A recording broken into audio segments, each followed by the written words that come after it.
Well, good morning. Welcome to Live Church. So glad whether you're watching online or whether you're gathered here in person, so glad that each and every one of you chose to worship with us today at Live Church. You know, growing up, my father had a stick shift in his truck, and so as a kid, elementary school, even middle school, I learned how to drive a stick shift a little bit, learning how to drive that, but didn't drive one much in high school. In college, I didn't drive one. And then I graduated from UT and was going off to graduate school with my wife. And so we were packing our few possessions up in a U-Haul I had to rent to get to graduate school. And this U-Haul was a standard transmission, right? And so Helen said, "Hey, can you drive a standard, a stick shift?" And I said, "I got this," right? You ever say, "I got this" before, right? Got this, right? And so I got this and load everything up, and our apartment was kind of on a hillside, and so I'm driving, trying to go up this hill. I'm trying to change gears, and all of a sudden, my wife's behind me, and for some reason, I start going backwards down the hill, right? And Helen's looking at me, and cars are going around me. Everybody's waving at me with one finger. You know what I'm talking about? You know, it's like, what is happening here, right? And Helen says, "You said you got this." I go, "Yeah, I did, but I don't have this," right? It was a long trip to Fort Worth, let me tell you something. And then, like, not too many years ago, my kids were small, and they said, "Dad, let's go ice skating." And I used to be a roller skating king. You know, I mean, I was this king of the roller skating. I mean, anybody else in the 80s roller skating people out there? And I actually worked at the rink in middle school. I was a DJ, and so I had some vinyl on there, and I worked the concession stand, and so I knew how to do some moves on roller skates. So if you can roller skate, of course, you can ice skate, right? And so Helen says, "You want to take them ice skating?" Yeah. I told her, "I got this," right? I got this. Helen said, "I've heard that before." I said, "Yeah, but I got this." And so I get out there with my kids, and I'm not kidding you, my two sons. I said, "Watch Dad." And I went out there, and within like 3 seconds, I was on my behind and my feet right up in the air, right? And so sometimes you think you got this, you don't really have this, right? We're going to talk about that today. We all have our "I got this" stories. And today we're going to see another one here in Scripture as we continue our series called Paradox. And it's a series on some teaching of Jesus Christ and in the book of Mark. We're going verse by verse and chapter by chapter through this book. And we're talking about, in this section called Paradox, chapters 8 through 10, talking about some statements Jesus made that seem contradictory, but in reality, they are true. They are true. And so we looked at different things like the paradox is that death becomes life and suffering becomes glory. We've seen those two so far. You have to die before you can live. You have to suffer before you can experience glory. And so as difficult as the front end is, the back end is wonderful, but it's part of the paradox of life.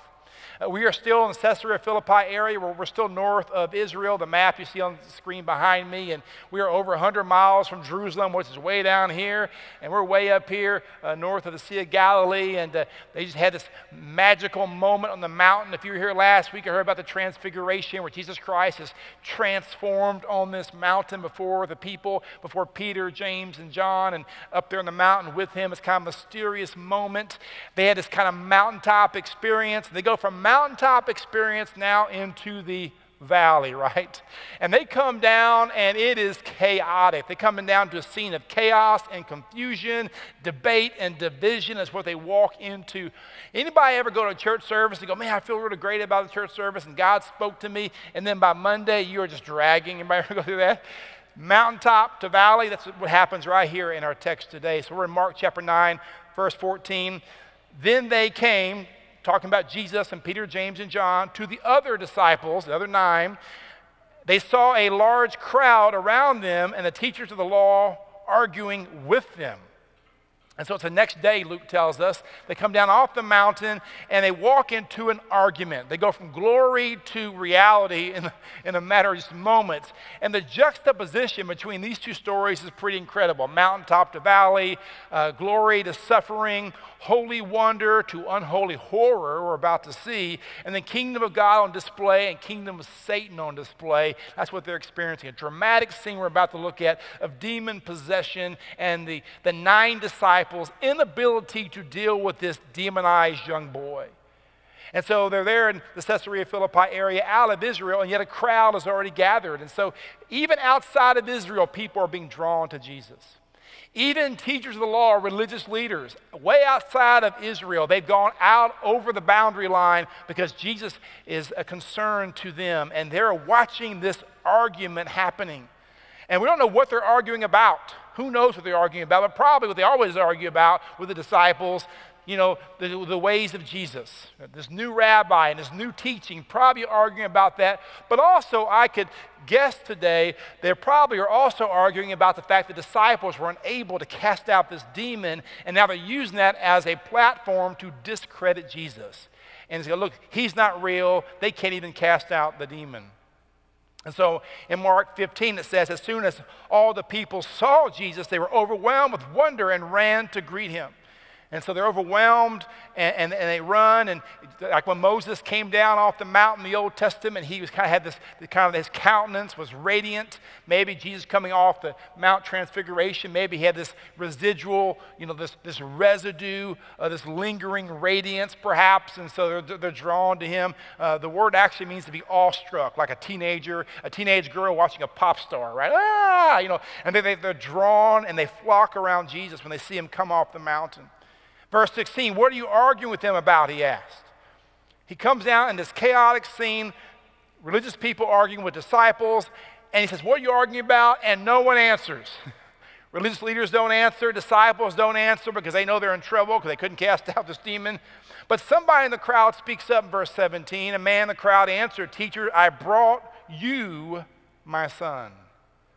I heard you're a miracle worker, and so I brought you my son. He wasn't there, he was up on a mountain. But he went to where the disciples were. He thought Jesus Christ would be there. He went there and he brought Jesus, his son, who is possessed by a spirit that has robbed him of speech. So he's mute. And later on we'll find out he's also deaf. And so he's mute and he's deaf. And so Matthew tells us he fell onto his knees. Luke tells us he begged Jesus, hey, I brought you my son. He can't speak, he can't hear. And so this boy could not hear, he could not speak, he could not connect with the outside world. And that's a typical way, by the way, Satan works. He works to isolate people. In fact, if you haven't noticed, ever since we've been in this COVID pandemic with all the controversies going on and everything else, people get isolated, right? Believe me, isolation is always the work of Satan. It's happening here with this boy. It's happening today in our world. That's why if you have time tonight, I'd love you to see you at the tailgate tonight. If you're new to Life Church, you say, hey, I'd like to get connected with some people. This is what God wants us to do, right? Not be isolated, but get connected. So come and learn about some new groups and how maybe you can get involved in some. And so this demon caused this boy to be mute and be deaf. And verse 18 there, it says that it seized him, right? Throws him to the ground. He foams at the mouth, right? He gnashes his teeth and he becomes rigid, right? These symptoms describe what we might call today epilepsy, an epileptic convulsion he might be having here. But what he tells us here is that the problem is not physiological, it's not psychological, it's actually spiritual. And this is not just the naive perspective of pre-science people. In fact, if you read ancient writings, they would often separate and distinguish between disease and demonization. And that's what he's doing here. He said it's not just some genetic disorder or some physical sickness. He said there's a spirit problem here. And he's screaming out. And the spirit slams my son to the ground. And he foams the mouth. He gnashes his teeth. He gets rigid. And think about just being thrown to the ground time and time again, his head slamming against the ground, concussion after concussion after concussion. No wonder he can't hear or speak. This grand mal seizure maybe is happening, this trauma, this battering, this scarring of the brain. In fact, Mark will emphasize 4 different times in our story today the dramatic and destructive effects of this demon possession.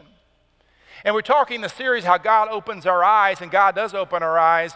He opens our eyes toward spiritual things. He opens our eyes toward seeing who Jesus really is and the things of Jesus, who he is and good things. But as we walk with him, he also opens our spiritual eyes to see who Satan really is and evil things. And we're kind of seeing it here in this story. In our Western culture, we don't talk much about demons or demon possession, and yet the biblical writers act like they're real.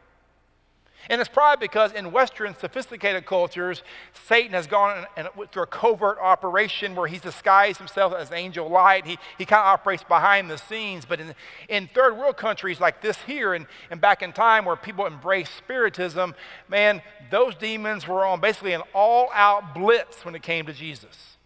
And you have unparalleled, unequal, basically exposure of demon activity during the ministry of Jesus. And we see it here on display. It wasn't just a mental disorder. There was evil at stake. And by the way, this looks evil, doesn't it? Stealing his voice, stealing his ears, throwing him to the ground, foaming at the mouth. All this looks evil. And we recognize it, but evil does not always look evil. There are plenty of things that are evil that we actually embrace, things like lust and things like gossip, things like materialism. But whether it looks evil or it doesn't look evil, all evil ends up like this, and that's what you have to understand. Satan comes to steal, kill, and destroy. Even things that bring you pleasure, that bring you attraction, that you have a compulsion toward, that bring you a kick, in the end will result in this. It will throw you to the ground, it will roll you around the dirt, and it will trap you. And that's what this boy is experiencing.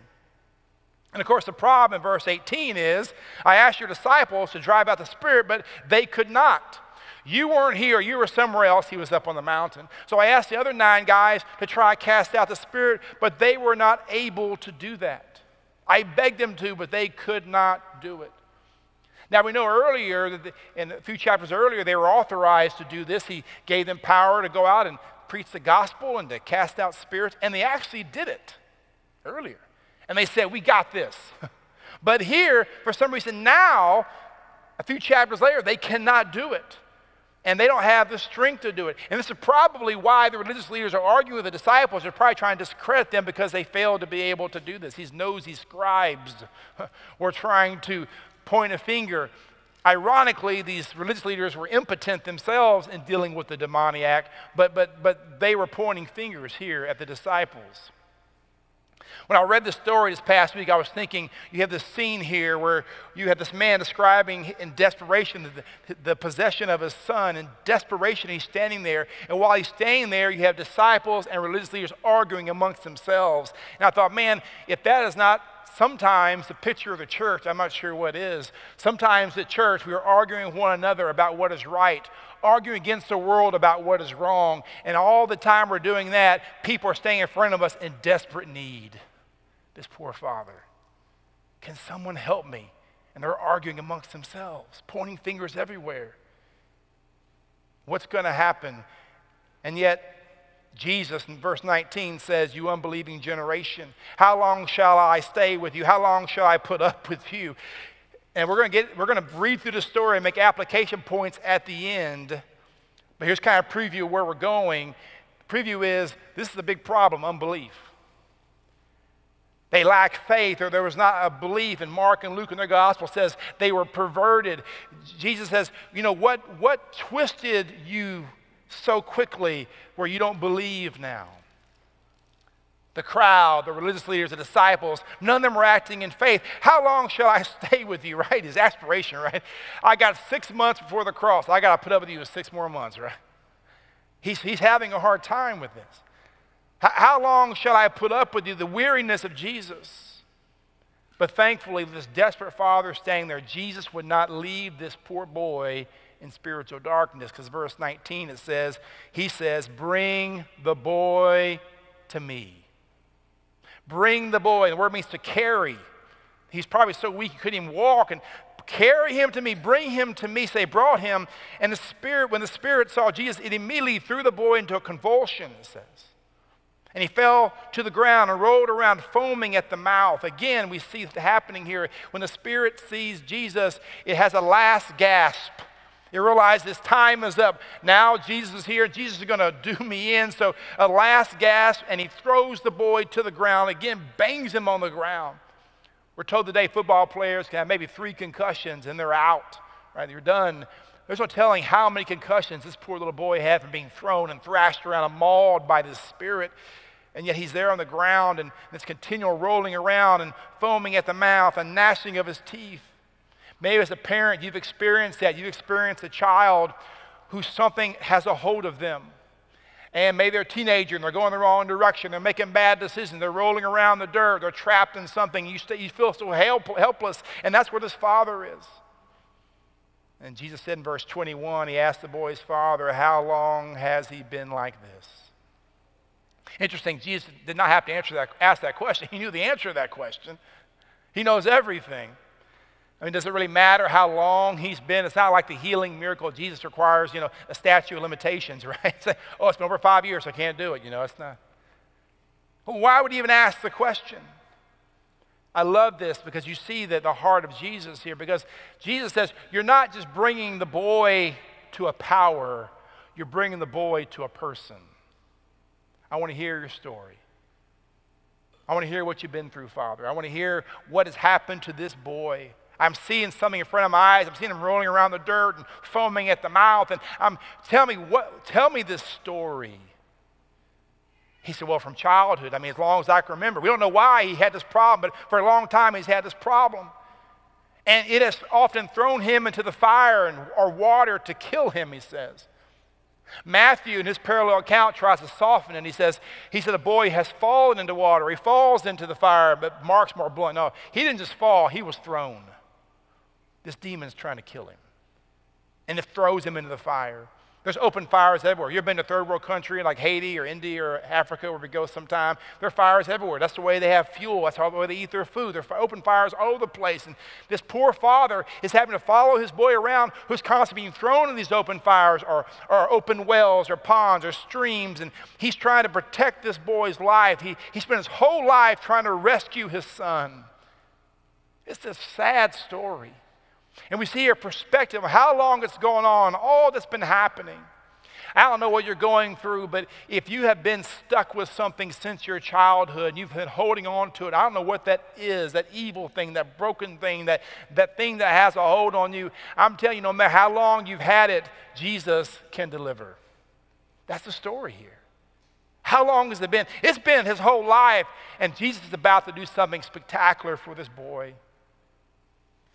Verse 22, the father says, but if you can do anything, take pity on us and help us. Us. It's not just him, it's me. I'm a caregiver. I'm exhausted. Can you help us? Disciples had failed, and I don't know if the demon was too strong or been there too long. I don't know, but it was entrenched stronghold. He said, I don't know if you can even help us, but if you can help us, will you help us? This poor father, he's had his spirits dashed. Disappointment after disappointment, promise after promise, somebody could fix his son, and no one's been able to come through.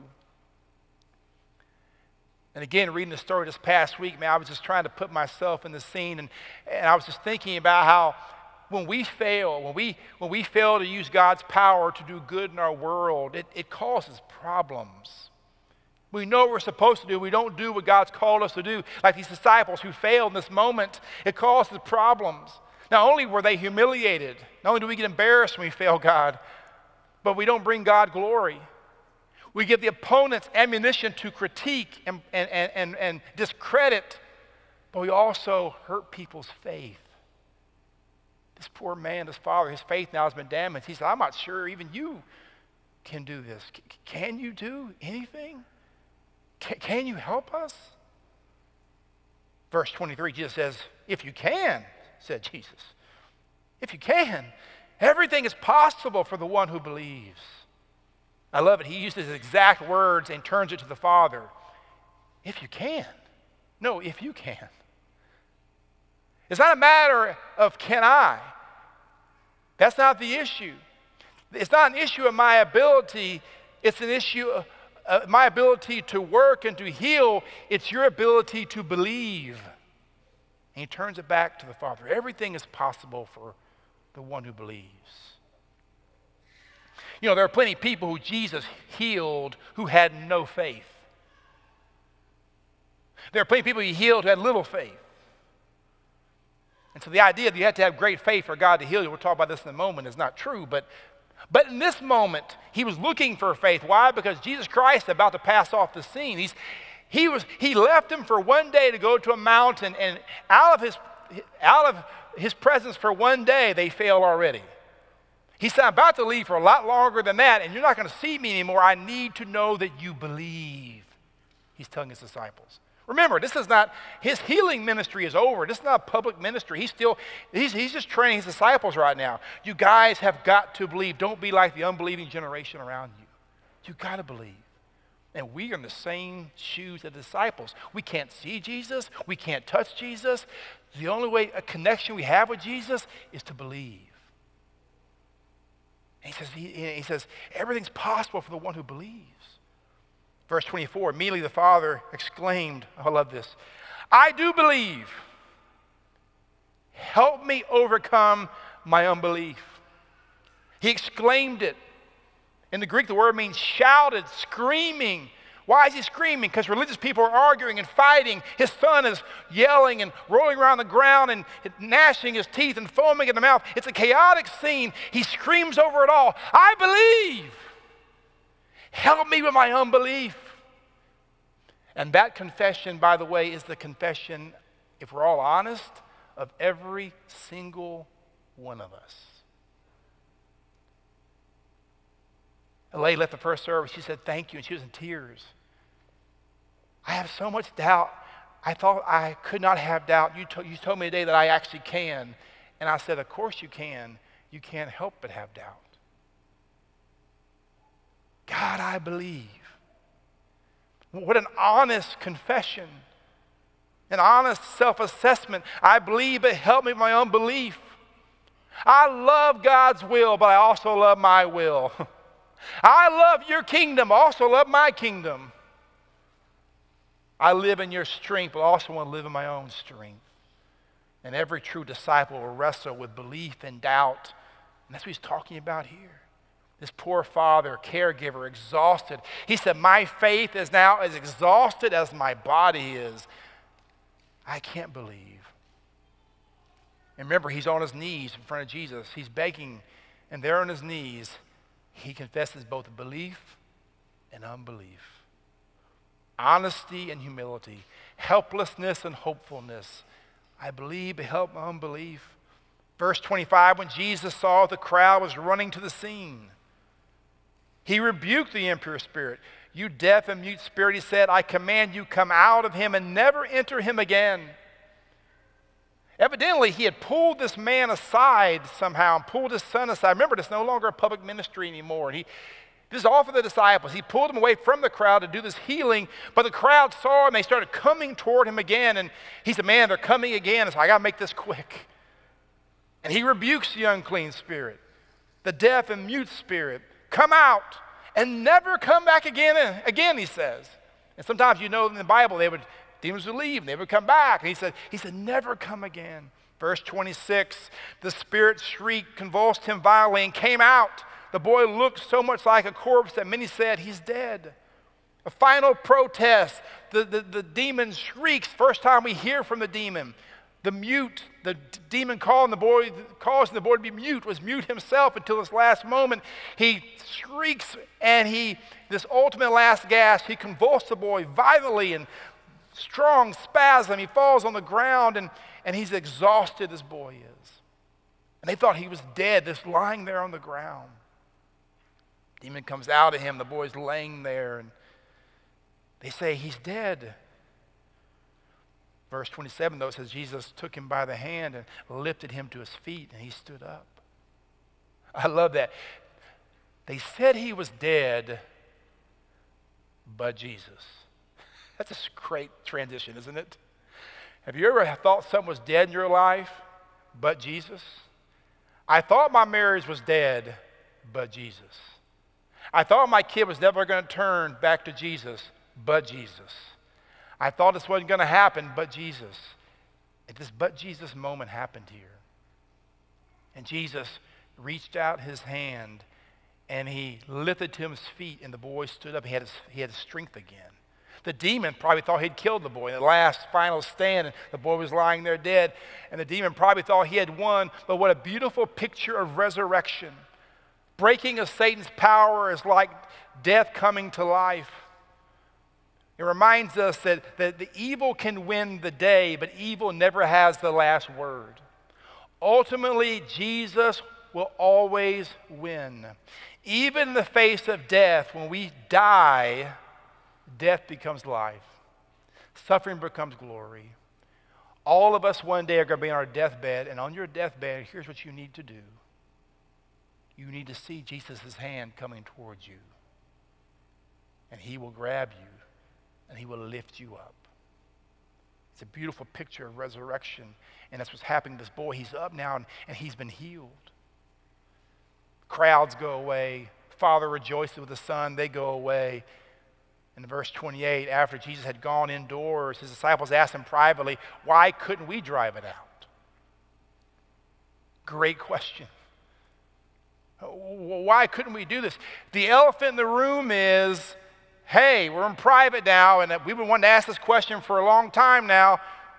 Why couldn't we do it? It's time for a debrief with Jesus. Now remember earlier in Mark 6:7, it says, calling the 12 to him, he began to send them out 2 by 2 and gave them authority over impure spirits. Verse 12, they went out and preached that people should repent. They drove out many demons. He deputized his disciples. He delegated his authority to them, and they were able to cast out impure spirits, but now they couldn't. Just a few chapters earlier, they said, we got this. But now they didn't have it. And they asked Jesus why. And verse 29, Jesus answers back in chapter 9, this kind can come out only by prayer. Prayer. This kind of destructive, distortive evil only is moved by prayer. In your pride, your pride has disabled you, but prayer enables you. Now, Mark ends it here, but Matthew actually says this. He adds this to it in Matthew's account, Matthew 17:20. He replied to their question, why couldn't we cast it out? Because you have so little faith. Truly, I tell you, if you have the faith as small as a mustard seed, you can say to this mountain, move from here to there, and it will move. Nothing will be impossible for you. He said both things, but both authors recorded different parts of the statement. And so Mark says you need to pray. And Matthew says you need to have faith. And how much are we like the disciples? Spiritual defeats, lacking faith, caught up in arguments, and prayerlessness. In a few moments here, I just want to talk about essentials for spiritual power. As we wrap it up, I just want to have a few application points as we leave today, and I want to leave you 3 words. Here they are: dependency, direction, and discipline. If you can remember these words, dependency, direction, and discipline. First of all, dependency. Dependency on God. Mark 9:19, you unbelieving generation, right? He wanted them to believe. He wanted them to have faith. Faith is an attitude of trusting in God, not in ourselves. That's what faith is. It's dependency. It's not depending on me. Faith is not saying, I got this. Faith is actually trusting in not ourselves, but trusting in God. It's He's got this. And so if we're going to be able to handle the great powers that we deal with every day in our lives, the great forces of dysfunction and brokenness in our world that are inside of us, that are outside of us, it requires us not to depend and trust on ourselves, but in God. And that's what faith is. It's an attitude of trusting in God, not ourselves. In fact, 4 times in this passage we just read, he talked about the importance of faith or the dangers of not having it. Back in 9:28, why couldn't we drive it out? Their question reveals their error. Why could we? In fact, it's emphatic in the original language. It's emphasized. Why couldn't we ourselves? Why couldn't we do this, Jesus? That's the problem. You're trying to do it. Dependency, not self-sufficiency. We have to put our trust in Him. The statement suggests a spirit of pride in our own past accomplishments. I did it back there. Why can't I do it now? Your past success is your greatest danger today because you're relying on yourself. And we all do that. No, I got this. It's delegated authority. It's mediated authority. You have to acknowledge your powerlessness. We confess to Jesus we are powerless and he is powerful. We have to believe. Mark 9:23, everything's possible for the one who believes. We read that earlier. You got to believe. Now, what this does not mean is, and by believe I mean depend on God. What this does not mean is if you believe, you can get what you want. This is not name it and claim it. This is not positive confession. If I believe it, I can achieve it. That's not what he's talking about. That's not even biblical. What he's talking about here is this idea that everything is possible if we believe in God's power. Everything's possible if we believe that nothing is too difficult for God. Everything's possible if we focus on him and his power and not ours. His power and his will. Most of us believe in the power of God. Our issue usually is with the will of God, right? I know you can, but will you? And it's that second one we struggle with. But true faith is dependency, not just on his power, but dependency on his will. Not my will, but yours be done. It's depending on him. 2 Corinthians 12:9, I'll boast all the more gladly about my weaknesses, so that Christ's power may rest on me. It's okay to be weak. It's okay to be dependent, that Christ's power might rest on me. That's why for Christ's sake I delight in weaknesses. For when I'm weak, then I am strong. When our focus is on what we can do, then we will be powerless. When our focus is on what God can do, then we will be powerful. So dependency. Not on what I can do, but on what he can do. Our confession is his strength and our weakness. God, work in my weakness. And that is the paradox, that dependency becomes power. That dependency becomes power. That in my weakness, Lord, there is power. As Jesus said in John 15:5, I am the vine, you are the branches. If you remain in me and I in you, you can bear much fruit. Apart from me, you could do nothing. We have to remain in him. We have to depend on him. That's what faith is.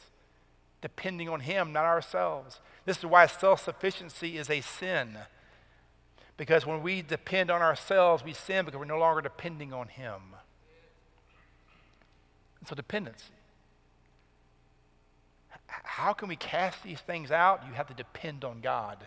It's not your strength, it's his strength. Dependency is second direction, direction for faith.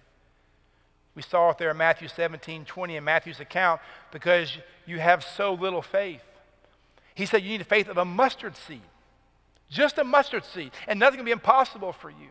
The mustard seed was the smallest seed in Palestine, in Israel, in the agricultural world. It was the smallest seed that grew into a big giant plant. And the model here is this father, this boy, who said, I have faith, I also have unbelief. I don't have a lot of faith, but I'm going to give you the faith that I have. Give you the faith that I have.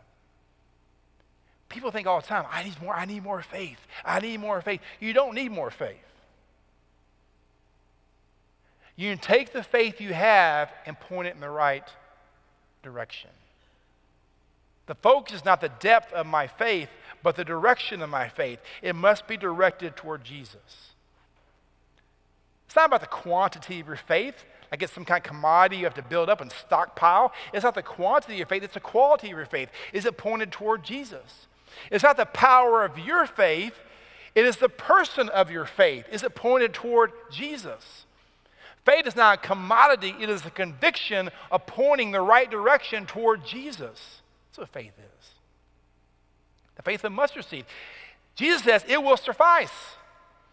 This idea you need more faith, you don't need more faith. You need dependency that's directed toward Jesus. That's what you need. There's no power in belief. You just got to believe it. You just got to have faith. Faith in what? Faith in faith. You just got to believe, brother. No. Faith is only as strong as its object. You don't need a whole bunch of faith. You need to put your faith in the right thing. It's not about a lot of faith, depth of faith. It's about direction of faith. Who's it pointed toward? Is it you or is it him? Galatians 2:20, what did he say? I live by faith in the Son of God. My faith is pointed toward Jesus.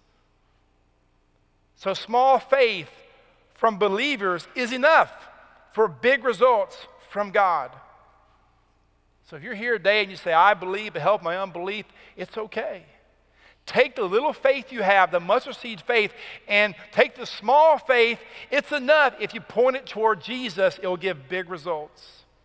I do all things through Christ who strengthens me. It is that we need to be thinking about. And that's what the Father did. He took his faith, he just kind of gave it to Jesus. And he asked Jesus to help him with his faith. Mark 9:24, what did he say? I believe, but help me overcome my unbelief. It's a great prayer. God, I'm trying to depend on you. Help me depend on you more. I'm trying to direct my faith toward Jesus. Help me direct my faith toward Jesus more. True disciples have a blend of faith and doubt, and they ask God to grow their faith. So in your faith and doubt blend, ask God to grow your faith. I believe, but help me overcome unbelief. Help me grow my faith. He's telling his disciples, I'm about to leave. You got to grow your faith. I only got 6 months left. You got to grow your faith in this dependency and in this direction. Depend on me and direct it toward me.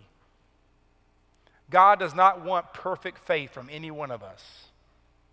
That should be very encouraging to you. He doesn't want it. In fact, the reason he doesn't want it is because he knows he can't get it. He wants growing faith. God is not concerned about perfection. He's concerned about progress. Am I growing in my faith, in its dependency on God, in its direction toward Jesus? Dependency, direction, the last word is discipline. The discipline of prayer. Mark 9:29, this kind can come out only by prayer. Jesus says there are certain things in your life you're only going to be able to defeat through faith and prayer. This species, this family, this kind of spirit, this destructive, distorted evil, he said it must be prayer.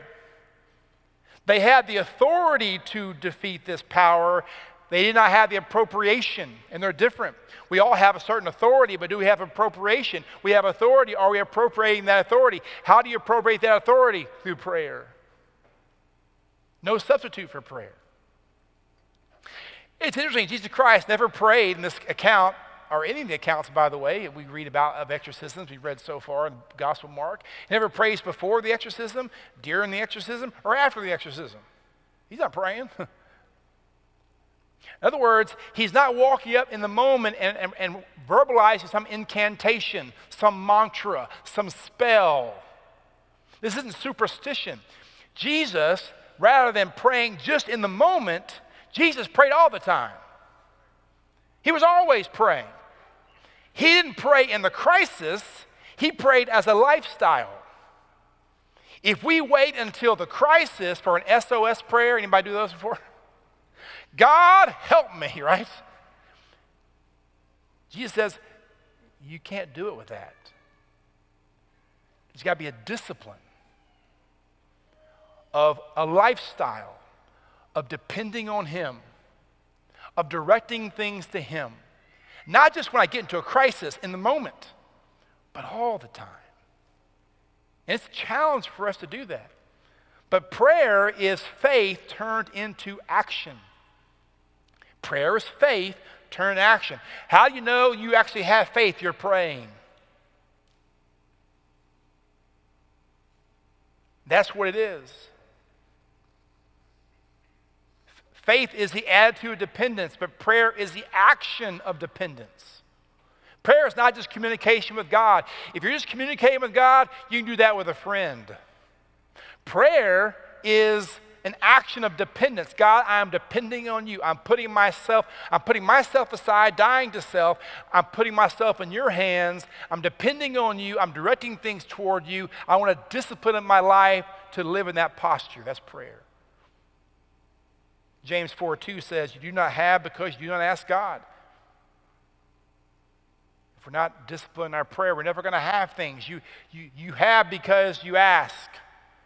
You have a lifestyle of prayer, depending on him and directing things toward him.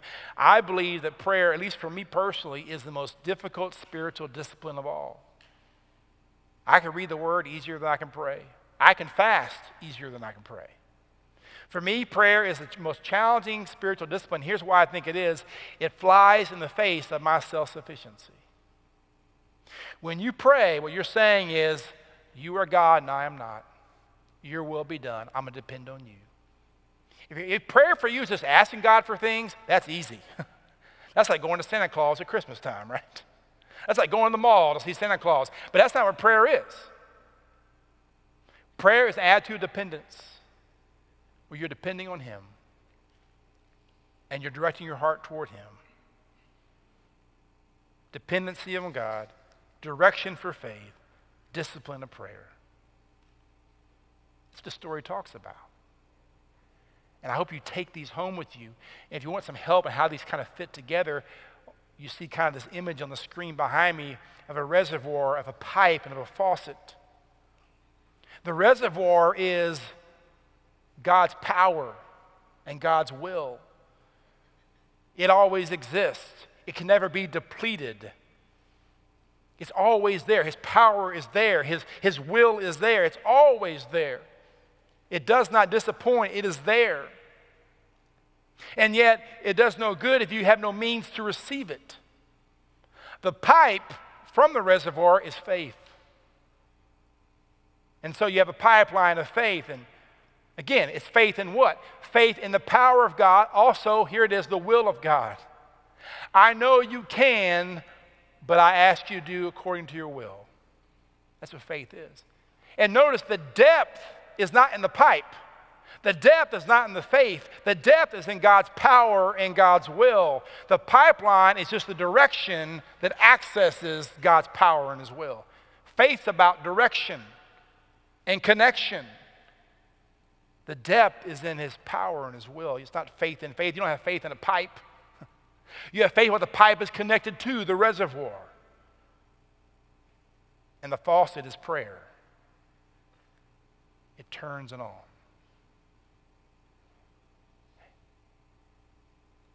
And that's when you actually have experiencing God's power and God's will for your life. Now, we may not always like, when we turn it on, how God's power or God's will is revealed, but that is what faith is. And that's what prayer is. Asking for God's power and God's will in our lives. Disciples had to be reminded that their authority over spiritual forces was derivative authority. It did not come from the faucet, did not come from the pipe. It's not about prayer ultimately or about faith. It's about what it's connected to. But faith and prayer are the conduits through which we experience God's power and God's will. Dependency on God, direction for faith, and discipline of prayer. I'm asked the worship team to get back in place. We're going to sing one last song. And as they're doing that, I want to remind you of our prayer and care room back here in the back. This is the time we respond. If you have questions about being a follower of Jesus, the prayer room is for that. We'd love to talk to you about how to know Jesus. If you have some prayer concern we can pray with you about, we'd love to talk to you and pray with you back in our prayer room. I close this last question. That's, where will I place my trust? Where will I place my trust? And we have to ask ourselves that question. Will I place it in myself or will I place it in Jesus? Because dependency becomes power. Dependency becomes power. As the Father said, I believe, but help me with my unbelief. And that word help is a very interesting word. It means running to someone's aid. God, I believe, but in this service today, will you run to me? I believe, but will you run to me and help me with my unbelief? Will you give me aid? Will you give me help in this area? God, I thank you for each one who's here. If there's someone who does not know your Son, Jesus, watching online or in this worship service, right now at this moment, they simply say, Jesus, be my Savior and be my Lord. And simply call out to you. May they give their sin to you and give themselves to you, that they might become believers. Lord, as we have church experiences or mountaintop experiences, we hear worship, we sing worship, and we hear teaching, and we engage in that, but we leave the mountain and go down to the valley of Mondays, and sometimes there are demonic distortions, and There's confusion and argument and division. There's all kinds of things that happen. Lord, may we realize as we leave the mountaintop and go into the valley that we have to be prepared. May we be dependent upon you, not ourselves. May we direct everything toward you, not have faith in faith, but faith in you. And may we have a discipline, a rhythm, a pattern of prayer where we are constantly depending on you, abandoning our wills to you, submitting to you, directing our hope toward you, our sense of fulfillment and purpose toward you. And Lord, in that lifestyle, we will be prepared to face whatever comes before us. We'll never say, I got this. We'll say, you've got this. Lord, we thank you that our God is great. He's greater than anything else in this world. He is the final word. He gives the final word. And we sing this last song to our great God that we are to depend on and direct our lives toward. In Christ's name, amen. We stand.